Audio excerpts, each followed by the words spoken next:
Shalom Bapak Ibu Saudara sekalian yang berada di rumah. Puji syukur kepada Tuhan, hari yang baik. Kita masih boleh bersama-sama bangun pagi di rumah masing-masing untuk beribadah bersama-sama pada pagi hari ini. Mari kita semua ambil saat teduh sejenak, mengucap syukur untuk setiap kebaikan Tuhan di dalam hidup kita.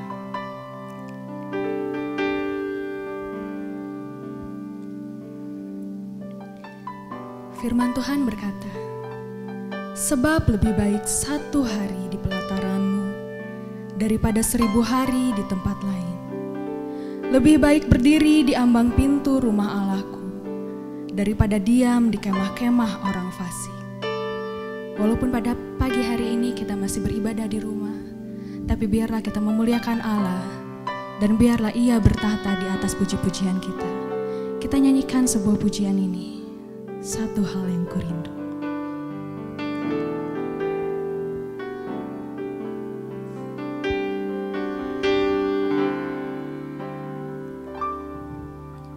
Satu hal yang kurindu, berdiam di dalam rumah-Mu. Satu hal yang ku pinta, menikmati bait-Mu Tuhan. Satu hal yang ku rindu, berdiam di dalam rumah-Mu. Satu hal yang ku pinta, menikmati bait-Mu Tuhan. Lebih baik 1 hari di pelataran-Mu daripada 1000 hari di tempat lain.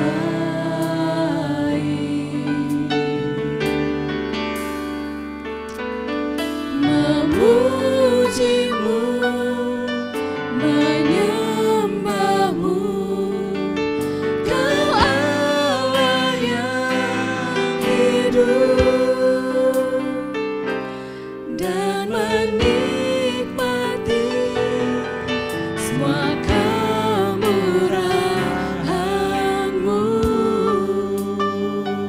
Satu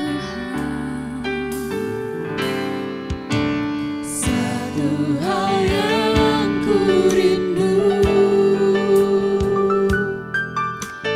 berdiam di dalam rumah-Mu. Satu hal yang ku pinta, menikmati bait-Mu Tuhan. Lebih baik 1 hari di pelataran-Mu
Benar Bapa, biar kami berada dalam rumah kami masing-masing Tuhan.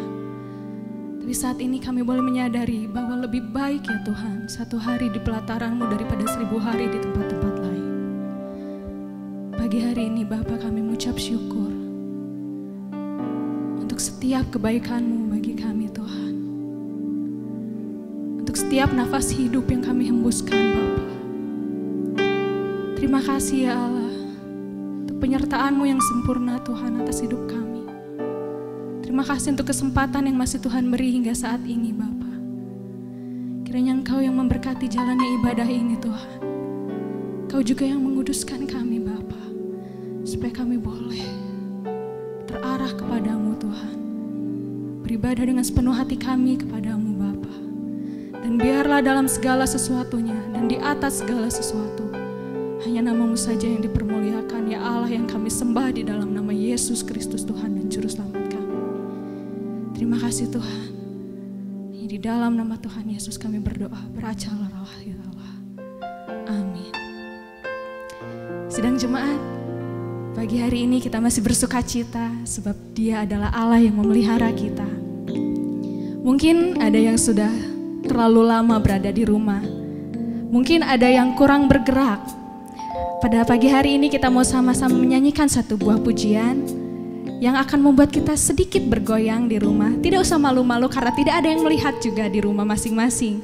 Mari kita nyanyikan Yesus kekasih jiwaku dengan hati yang penuh sukacita. Sebab Ia memang betul kekasih jiwa kita.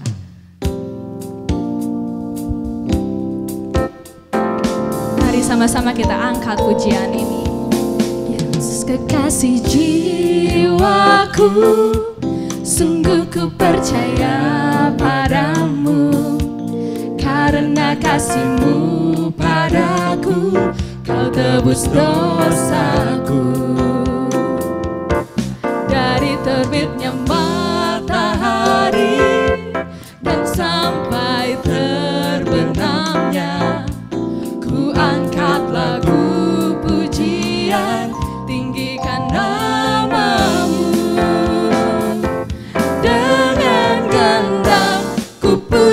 Ku puji dengan kecapi, oh ku bernyanyi, haleluya Yesus kekasihku. Yesus kekasih, Yesus kekasih jiwaku. Amin. Sungguh ku percaya padamu, karena kasih-Mu padaku, Kau tebus dosaku. Dari terbitnya matahari dan sampai terbenamnya, ku angkat lagu pujian, tinggikan nama-Nya. Dengan gendang ku puji dengan kecapi, oh ku bernyanyi, haleluya Yesus kekasihku. Dengan gendang ku puji dengan kecapi, oh ku bernyanyi, haleluya Yesus kekasihku. Dengan gendang ku puji dengan kecapi, oh ku bernyanyi, haleluya Yesus kekasihku. Dengan gendang ku puji dengan kecapi, oh ku bernyanyi, haleluya Yesus kekasihku. Ku bernyanyi, haleluya Yesus kekasihku. Ku bernyanyi, haleluya Yesus kekasihku. Amin, puji Tuhan, Dialah kekasih hati kita Bapak Ibu Saudara. Mungkin hingga saat ini masih ada kita yang berbeban berat, terlebih dengan keadaan yang kebijakan yang berubah-ubah. segala sesuatu yang tidak menentu yang ada di hadapan kita. Mungkin kita tidak tahu apa yang harus kita lakukan berikutnya, kemana kita harus melangkah, di mana kita harus menaruh setiap kesesakan yang kita rasakan, kepada siapa kita harus mengadukan semua ini. Tapi kita punya satu pribadi yang dapat kita percaya bersama-sama. Dialah Allah kita, Allah yang dapat kita percaya. Sidang jemaat sekalian boleh memberitakan, menceritakan segala sesuatu yang ada dalam hati saudara kepadanya. Taruh setiap kesesakan, kekhawatiran, setiap beban berat itu di dalam tangan kasih pemeliharaannya. Kita tidak perlu takut. Kita cukup mengimani bahwa Dia adalah Allah yang dapat kita percaya. Dan Ia yang akan memberikan kita kekuatan yang baru setiap hari. Sebuah lagu ini akan kita angkat bersama-sama. Allah yang kupercaya.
yang baru.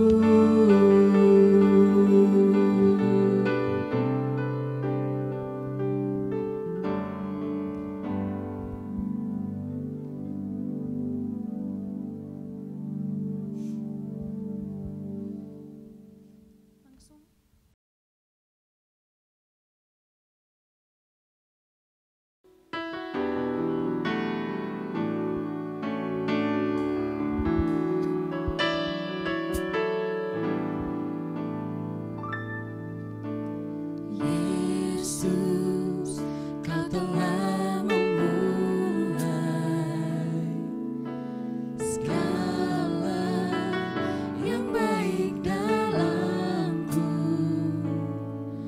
Kau jadikan diriku serupa gambaran-Mu dan berharga di mata-Mu.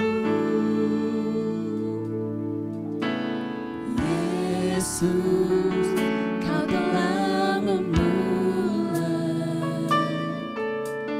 karya yang mulia dalamku. Kau berikan hidup-Mu sebagai ganti dosaku karena kasih-Mu padaku. Sekarang ku memuji-Mu, Allah yang setia, yang tak pernah meninggalkan perbuatan tangan-Mu. Sekarang ku menyembah-Mu, Allah yang mulia, sempurnakan segenap hidupku agar indah bagi-Mu.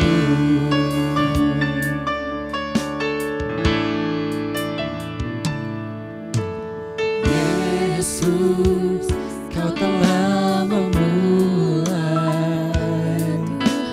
segala yang baik dalamku. Kau jadikan diriku serupa gambaran-Mu dan berharga di mata-Mu. Sekarang ku memuji-Mu, Allah yang setia, yang tak pernah meninggalkan perbuatan tangan-Mu. Sekarang ku menyembah-Mu, Allah yang mulia, sempurnakan segenap hidupku agar indah bagi-Mu.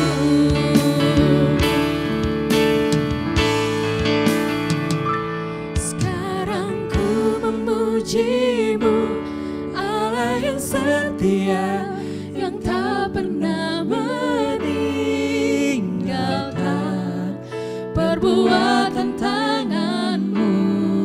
Sekarang ku menyembah-Mu, Allah yang mulia, sempurnakan segenap hidupku agar indah bagi-Mu. Sekarang ku memuji-Mu, Allah yang setia, yang tak pernah meninggalkan perbuatan tangan-Mu. Sekarang ku menyembah-Mu, Allah yang mulia, sempurnakan segenap hidupku agar indah bagi-Mu. Agar indah bagi-Mu. Agar indah bagi-Mu. Sidang jemaat, sebentar kita akan mengakhiri ibadah kita. Terima kasih untuk kesetiaannya beribadah walaupun via online. Kiranya Tuhan Yesus boleh terus memberkati kita dan kita pun boleh terus percaya kepadanya. Mari mengambil saat teduh sejenak sebelum kita menutup ibadah pada pagi hari ini.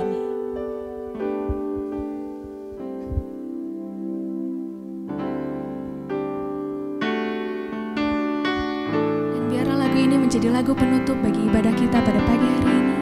Aku memuji kebesaran-Mu.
Selamat pagi, Tuhan Yesus memberkati.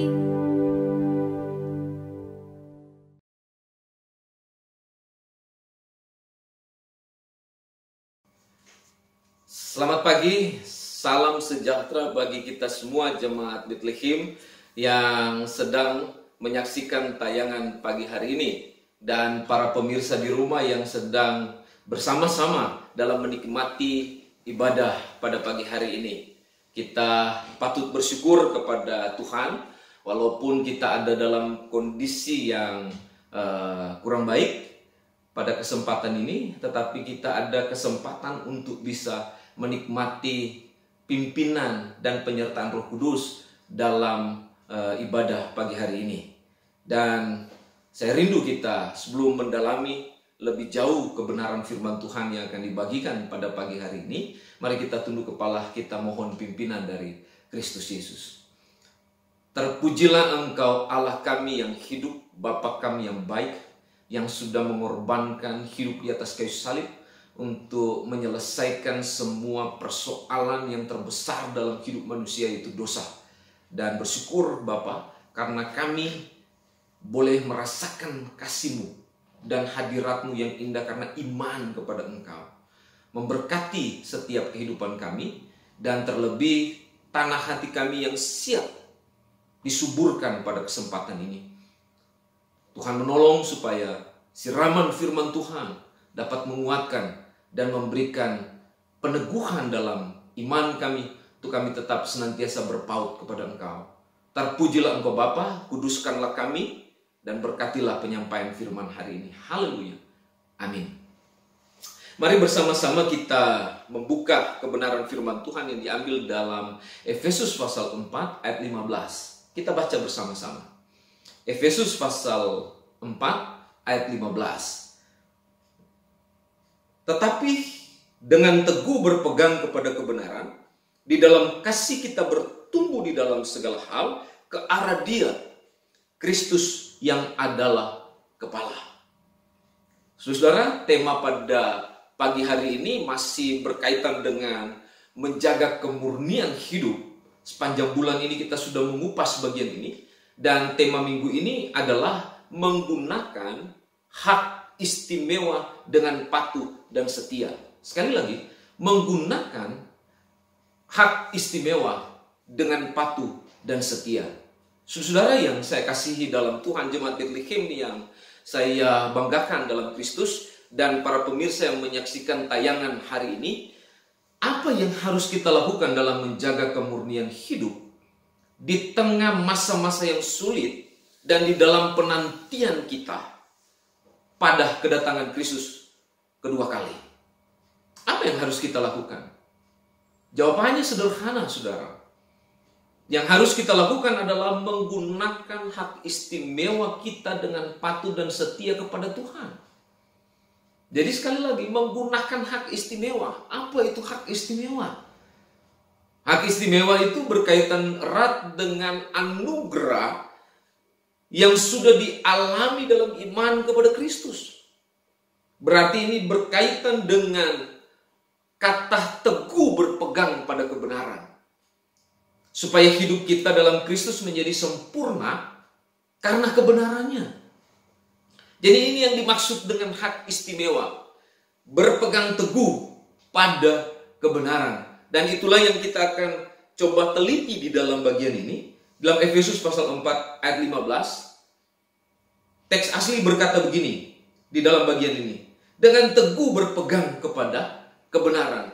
Teks aslinya diterjemahkan di dalam bagian ini menjadi benar. Atau menyatakan yang benar. Ya, menyampaikan yang benar. Maknanya di sini menunjuk kepada dengan berpegang teguh secara terus-menerus dalam kebenaran atau kehidupan yang benar di dalam Kristus. Itu makna yang terkandung di dalam ayat 15. Jadi dari terjemahan ini dapat dikatakan bahwa berpegang teguh pada kebenaran itu menunjuk kepada kebenaran adalah dasar. Dan apapun yang dibangun di atasnya, kita harus berdiri teguh di dalamnya. Jadi tidak mudah goyah atau tidak mudah diombang-ambingkan oleh hal apapun. Tetapi kita harus stabil hidup kita dalam kebenaran di dalam Kristus. Ini yang dimaksud di dalam bagian ini. Itulah sebabnya Paulus coba menolong jemaat Efesus untuk meyakinkan mereka bahwa mereka memiliki hak istimewa.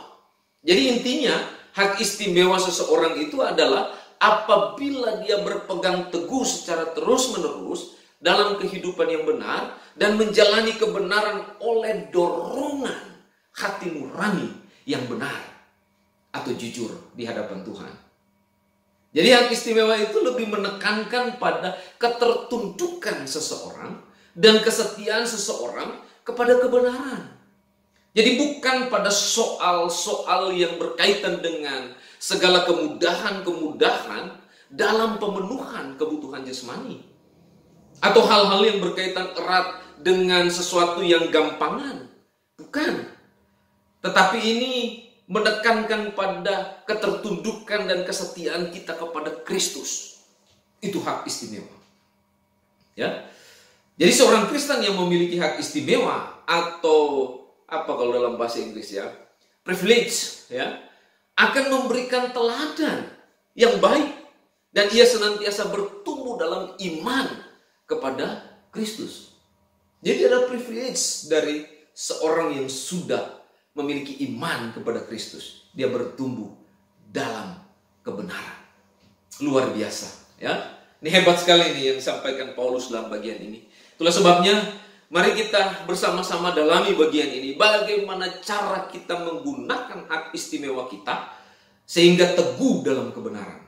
Sekali lagi, bagaimana cara kita menggunakan hak istimewa dalam hidup kita sehingga kita teguh berpegang dalam kebenaran.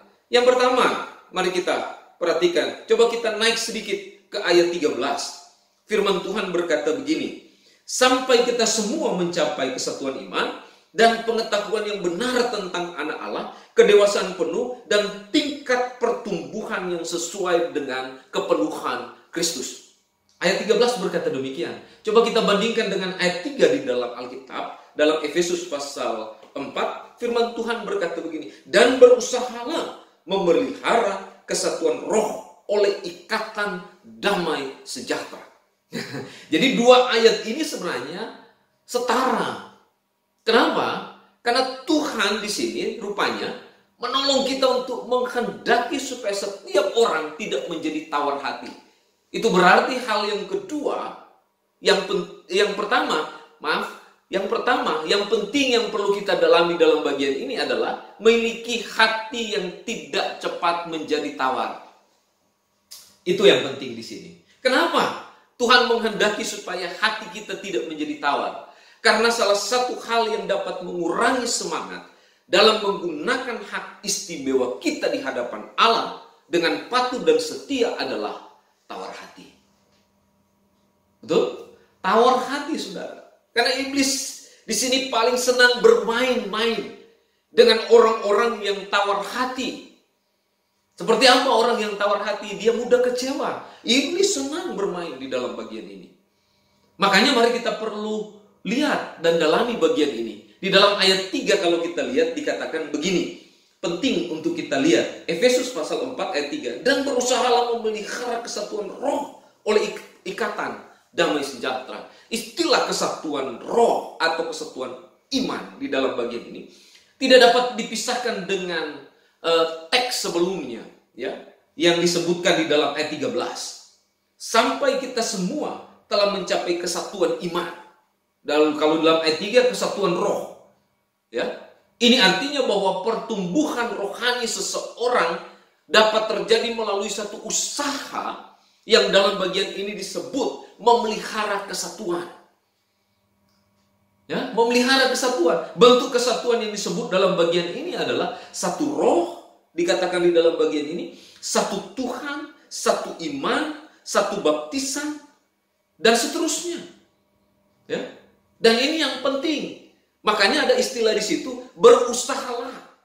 Dari terjemahan Yunani diterjemahkan bahwa kata berusahalah ini adalah usaha yang terus-menerus dan tidak pernah berhenti. Jadi intinya, kalau kita dalami bagian ini, salah satu ciri dari adanya hati yang tidak menjadi tawar atau terus-menerus memelihara kesatuan iman bersama dengan saudara seiman adalah kita harus memiliki hati yang kuat di dalam Tuhan. Memiliki hati yang tidak menjadi tawar berarti membawa kehidupan kita memuliakan Allah di dalam Kristus Yesus. Dan ini yang dituntut dalam bagian hidup kita. Dengan bersama-sama memelihara kesatuan iman bersama dengan saudara seiman. Oh, luar biasa. Ya, luar biasa. Jadi kalau kita ada saudara seiman dan kita memelihara kehidupan kita baik dengan mereka, dengan segala sesuatu yang ada dalam hidup mereka, baik kelebihan dan kekurangan mereka, dan hati kita tidak menjadi tawar, inilah yang dipuji oleh Tuhan. Inilah yang dimaksud oleh Paulus kepada jemaat di Efesus, supaya mereka mengerti bahwa kesatuan di dalam Tuhan itu akan membawa setiap orang untuk senantiasa memuliakan Tuhan. Tetapi jika kita tidak mampu menjaga hati kita sehingga menjadi tawar, itu berarti bahwa kita belum mampu membangun kehidupan rohani kita yang baik di dalam hidup kita. Apa yang membuat seseorang atau kita tidak dapat atau kita dapat menjadi tawar hati kita? Apa yang menyebabkan orang itu tawar hati? Jawab, Bapak Ibu. Apa kira-kira? Masalahnya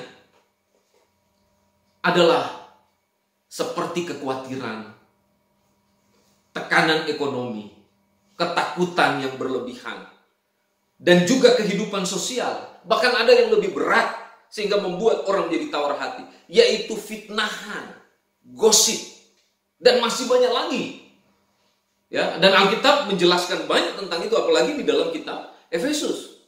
Itulah sebabnya mari kita belajar firman Tuhan, bahwa tawar hati hanya akan membuat kita makin lemah dan tidak berdaya menghadapi berbagai gejolak dan pergumulan dan persoalan hidup yang kita hadapi. Itulah sebabnya kalau kita bandingkan sedikit di dalam Amsal pasal 24 ayat 10 dikatakan begini. Mari kita buka bersama-sama. Amsal pasal 24 ayat 10. Dia berkata begini. Jika engkau tawar hati pada masa kesesakan, kecilah kekuatanmu. Jadi sekali lagi, jika engkau tawar hati dalam masa kesesakan, maka kecilah kekuatanmu. Kita harus tetap bertahan dalam menghadapi apapun yang terjadi dalam hidup kita. Dan kita harus mampu menjaga agar hati kita tidak menjadi tawar. Itu yang disebutkan dalam 2 Korintus pasal 4 ayat 16. Mengapa? Karena orang ketika dia memiliki hati yang tawar, pertama-tama yang akan terjadi dalam hidupnya adalah dia lepas hubungan yang intim dengan Tuhan. Ya. Dia tidak lagi membangun hubungan yang baik dengan Tuhan. Dan imbasnya banyak. Ya, imbasnya banyak. Salah satunya adalah dia mudah kecewa. Dan ini yang penting di dalam bagian ini. Bagian yang pertama ini. Jadi ukuran ideal seorang Kristen yang bertumbuh dalam kebenaran sangat ditentukan oleh kebenaran firman Tuhan sebagai landasan utama dan kesediaannya menjaga hati untuk tidak menjadi tawar dalam menghadapi setiap persoalan. Itulah poin pertama. Bagaimana cara kita menggunakan hak istimewa kita sehingga kita teguh dalam kebenaran. Miliki hati yang tidak cepat menjadi tawar. Yang kedua, mari kita lihat di dalam bagian ini. Jemaat Bethlehem dan para pemirsa yang saya kasih dalam Tuhan. Bagaimana cara menggunakan hak istimewa kita sehingga teguh dalam kebenaran. Yang kedua, di dalam bagian ini dikatakan, masih dalam ayat 13, dikatakan, dan pengetahuan yang benar tentang anak Allah. Ayat 13 dalam Efesus pasal 4. Saya baca semua saja ya. Sampai kita semua telah mencapai kesatuan iman dan pengetahuan yang benar tentang anak Allah, kedewasaan penuh dan tingkat pertumbuhan yang sesuai dengan kepenuhan Kristus. Bapak Ibu Saudara yang saya kasihi dalam Tuhan, cara menggunakan hak istimewa kita sehingga kita teguh dalam kebenaran. Yang kedua dikatakan menjaga hubungan dengan Tuhan supaya tidak terganggu. Menjaga hubungan. Coba perhatikan ungkapan yang baik yang dipakai dalam ayat 13 ini. Ada istilah yang dipakai di sini dikatakan begini, pengetahuan yang benar.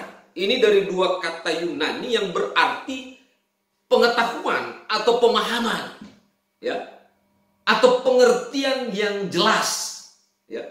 Jadi intinya kata pengetahuan yang benar di atas sini memberi makna adanya penguasaan. Sehingga istilah Yunaninya ini menunjuk pada penguasaan atau pemahaman yang dalam hal ini dihubungkan dengan, kalau kita lihat ayat selanjutnya dalam bagian ini, tentang anak Allah. Siapa anak Allah? Yesus Kristus.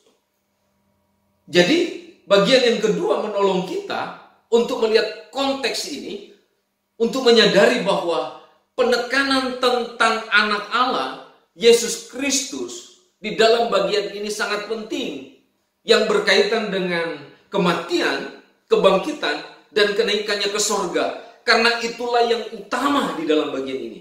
Mau dibandingkan dengan hal-hal ajaran yang lain yang ada di bawah kolong langit ini. Itulah sebabnya di dalam bagian ini Alkitab memberitahu kepada kita bahwa ciri adanya pertumbuhan rohani pada seseorang Kristen adalah penguasaan akan kebenaran tentang kematian, kebangkitan, dan kenaikan anak Allah. Inilah yang harus dibangun di dalam hidup kita, setiap orang percaya, supaya hubungan kita dengan Tuhan semakin erat, semakin kuat. Supaya hubungan kita dengan Kristus semakin dalam. Supaya Roh Kudus yang ada di dalam hidup kita bekerja secara kuat untuk memimpin kita supaya kita patuh dan setia kepada Tuhan. Dan inilah yang diinginkan oleh Tuhan melalui tulisan Paulus di dalam Efesus pasal 4 ini, supaya kita mengerti sebagai orang Kristen bahwa kita harus menjaga hubungan dengan Tuhan supaya tidak terganggu. Karena ketika terganggu pemahaman, ya, dan yang seharusnya apa yang kita alami di dalam Kristus itu akan menjadi renggang dengan Tuhan. Dan di saat kerenggangan itu terjadi, maka ada konflik yang kita akan alami. Bukan konflik dengan siapapun, tapi konflik dengan Tuhan. Dan ini yang menarik yang perlu kita selidiki di dalam bagian ini. Itulah sebabnya persoalan kita sekarang ini adalah apakah kita menyadari dan memahami akan hal ini? Bagaimana menjaga hubungan dengan Tuhan supaya tidak terganggu? Mengapa mengapa kadangkala hidup kita tidak mencerminkan hubungan atau keharmonisan dengan Tuhan? Apa yang membuat hal ini terjadi? Alasannya sederhana. Karena kita fokus bukan pada pengajaran pengenalan akan Allah, tetapi pada hal-hal lahiriah yang sementara yang akan membawa kebinasaan kepada jiwa kita. Bapak, Ibu, Saudara yang saya kasih dalam Tuhan, mungkin ada di antara kita hari ini malas ogah-ogahan bila dihimbau untuk bisa menyaksikan siaran ibadah, atau mungkin diajak untuk beribadah dalam mesbah keluarga ataupun di dalam ibadah pada umumnya. Kita tidak ikut di dalamnya. Kita tidak mau mendalami kebenaran Alkitab. Kita tidak mau berdoa. Kita tidak mau beribadah. Kenapa bisa seperti ini? Mungkin karena kita kurang memiliki pemahaman dan pengenalan yang dalam di dalam Kristus, sehingga mengabaikan ibadah, firman, dan doa. Inilah yang menyebabkan hubungan kita dengan Tuhan terganggu. Jadi mengabaikan ibadah, firman, dan doa sama halnya dengan kita tidak menjaga dengan baik hubungan kita dengan Tuhan. Itulah sebabnya saya mengajak kita semua, Jemaat Bethlehem dan para pemirsa yang menyaksikan tayangan hari ini, mari bangkit. Ya, mari bangkit kembali. Hampiri Tuhan dengan penuh kesetiaan melalui ibadah, firman, dan doa. Sebab kita tidak dapat hidup tanpa Dia. Kita tidak dapat hidup tanpa memiliki hubungan yang intim dengan Bapa Surgawi. Privilege kita adalah kita setia dalam ibadah, firman, dan doa. Maka hubungan kita dengan Tuhan benar. Tuhan memberkati kita semua. Ini yang dijelaskan dalam bagian ini. Aplikasinya, saudara, jangan sekali-kali memulai segala sesuatu dengan tidak memiliki pengetahuan yang benar atau pemahaman yang benar tentang Yesus Kristus yang hidup. Karena pasti kita akan berakhir dengan kegagalan.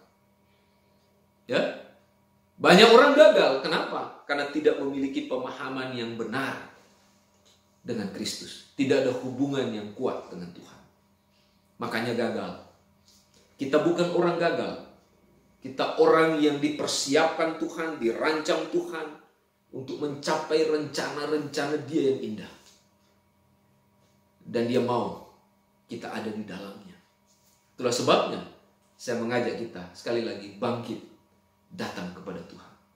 Dia mau memakai hidup kita. Bangun hubungan dengan Tuhan supaya hidup kita diberkati oleh Tuhan. Amin. Yang ketiga, mari kita lihat Jemaat Bethlehem dan para pemirsa di rumah yang saya banggakan dan kasihi dalam Tuhan Yesus Kristus.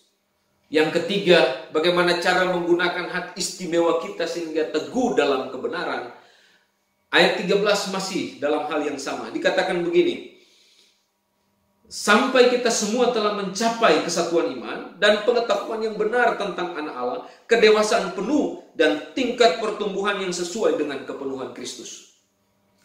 Kesiapan untuk menjadi dewasa sehingga mampu menerima orang lain apa adanya. Itu poin ketiga. Sekali lagi, kesiapan untuk menjadi dewasa sehingga mampu menerima orang lain apa adanya. Kenapa sampai pada titik ini kita sungguh-sungguh dapat memahami tentang menggunakan privilege kita sehingga teguh dalam kebenaran Tuhan, teguh dalam Kristus. Perhatikan kata istilah yang dipakai di dalam ayat 13 ini. Ya, ini sebenarnya sama dengan ayat 15, ya. Tapi ada istilah yang menarik yang perlu kita lihat di dalam ayat 13. Firman Tuhan berkata kedewasaan penuh, ya. Kalau diterjemahkan di dalam teks asli Yunani itu menunjuk kepada gambaran pertumbuhan, ya, gambaran pertumbuhan atau proses mencapai tingkat kerohanian yang utuh dan yang sempurna. Menarik sekali bagian ini. Proses mencapai tingkat kerohanian yang utuh dan yang sempurna. Jadi kerohanian yang dimaksud di sini, kerohanian yang utuh atau sempurna, bukan kerohanian yang hanya beberapa hal saja dalam kebenaran, atau sebagian besar hal dalam kebenaran yang kita tahu. Tetapi dalam bagian ini dikatakan menyeluruh dalam segala hal, ya, berkaitan dengan kebenaran.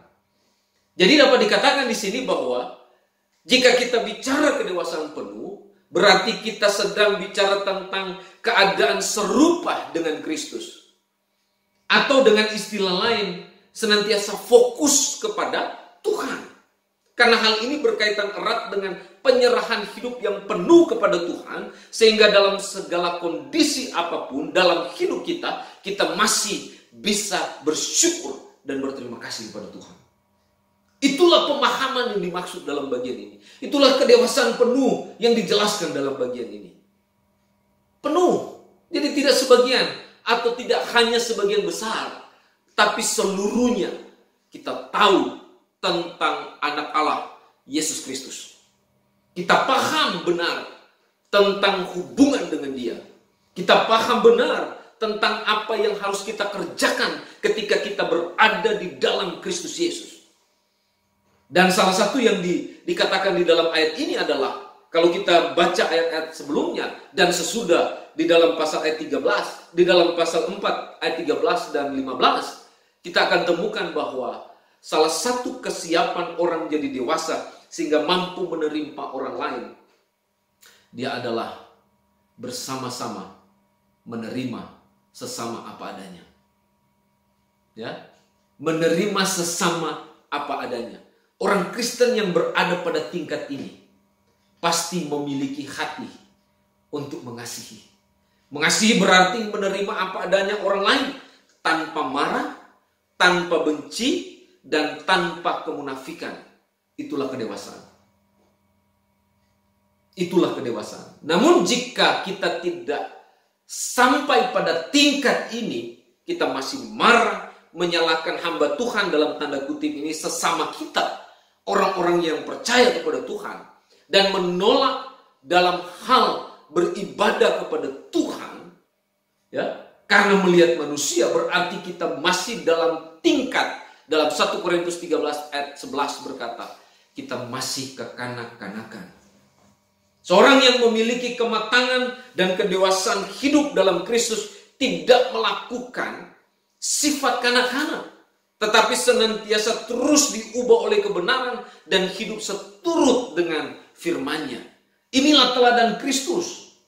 Sampai pada bagian ini berarti privilege kita benar bekerja. Privilege kita sungguh-sungguh tepat dijalankan. Karena apa? Ada kedewasaan yang baik dalam hidup kita. Saudara yang saya kasih dalam Tuhan, hari ini saya rindu kita semua, Jemaat Bethlehem yang terkasih, semua pemirsa yang menyaksikan bagian ini. Mari lihat, coba evaluasi hidup kita. Apakah benar kita sudah ada pada tingkat kedewasaan penuh kepada Tuhan atau tidak? Bagaimana cara kita bisa mengevaluasi? Sudahkah kita benar-benar menerima sesama kita apa adanya? Itu ukuran yang paling sederhana untuk menolong kita supaya kita bisa melihat dan mampu merasakan kehadiran Allah dalam hidup kita. Dan kalau kita belum sampai pada tingkat itu, menerima sesama apa adanya, berarti kita belum dewasa rohani. Kita butuh pertumbuhan. Kita butuh aliran air susu yang bisa mengembangkan kehidupan kita untuk menjadi baik di dalam Tuhan. Saudara, aplikasi dalam bagian ini dikatakan, kedewasaan rohani dialami oleh seorang Kristen apabila ia sudah melewati proses dari Tuhan.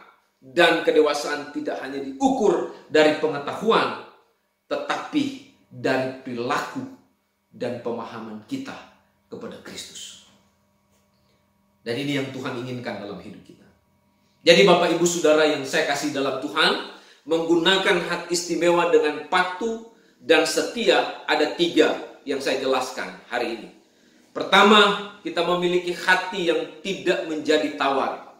Yang kedua adalah menjaga hubungan dengan Tuhan supaya tidak terganggu. Dan yang ketiga adalah kesiapan untuk menjadi dewasa sehingga mampu menerima orang lain apa adanya. Bagaimana dengan kita? Apakah kita benar-benar sudah ada pada ketiga hal ini? Sehingga sungguh-sungguh privilege kita indah di hadapan Tuhan. Dan kita dapat menggunakannya di bumi untuk memuliakan nama Tuhan. Kesimpulannya saudara, kebenaran adalah dasar dari segala sesuatu. Ingat, kebenaran adalah dasar dari segala sesuatu. Apapun yang dibangun di atasnya bertahan. Jadi kalau segala sesuatu yang saudara bangun di atas kebenaran, dia akan bertahan kuat sampai Tuhan datang pada kali kedua. Ya. Dan hak istimewa orang percaya adalah berpegang teguh pada kebenaran. Tuhan memberkati kita semua. Shalom, selamat hari Minggu. Kiranya di hari Minggu ini kita sungguh-sungguh senantiasa dalam pemeliharaan, pertolongan, dan dilimpahkan kesehatan dan berkat oleh Tuhan kita Yesus Kristus. Mari kita tunduk kepala, kita bersyukur untuk firman Tuhan. Bapa, terima kasih untuk kesempatan pagi hari ini kami boleh merenungkan firman-Mu. Memberkati kami semua dan menguatkan jiwa kami. Kami serahkan hidup kami ke dalam tangan-Mu. Dan biarlah Engkau meteraikan firman ini dalam jiwa kami. Berkati semua jemaat yang sudah mendengarkan, di mana saja mereka berada, dan para pemirsa yang sudah menyaksikan bagian ini. Biarlah anugerah Tuhan menyertai hidup mereka senantiasa dari sekarang sampai Maranatha tiba. Haleluya. Amin. Tuhan memberkati kita semua. Shalom.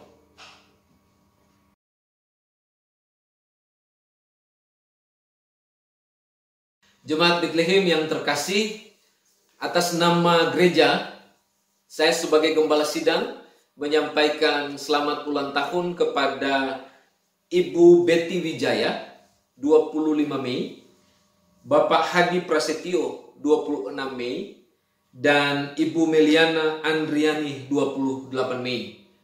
Tuhan senantiasa menyertai, memberkati, dan melingkupi dengan kesehatan dan mencukupi segala keperluan dari saudara kita yang berulang tahun pada minggu yang berjalan ini. Tuhan Yesus memberkati. Mari kita tunduk kepala bersama-sama, kita berdoa. Bapa Surgawi, kami mengucap syukur untuk kesempatan pagi hari ini atas kebaikan Tuhan kami dapat berbakti bersama-sama, merasakan hadirat-Mu dan kuasa-Mu bekerja dalam hidup kami. Dan terlebih kami mengucap syukur untuk setiap pribadi yang Tuhan boleh berkati dalam usia mereka. Biarlah tangan Tuhan yang akan campur tangan dan memberkati mereka dengan berkelimpahan. Demikian bagi jemaat-jemaat kami yang dalam keadaan kurang sehat, dalam pemulihan, biarlah Tuhan Engkau menjamah dan memberikan kesembuhan yang kuat dalam hidup mereka.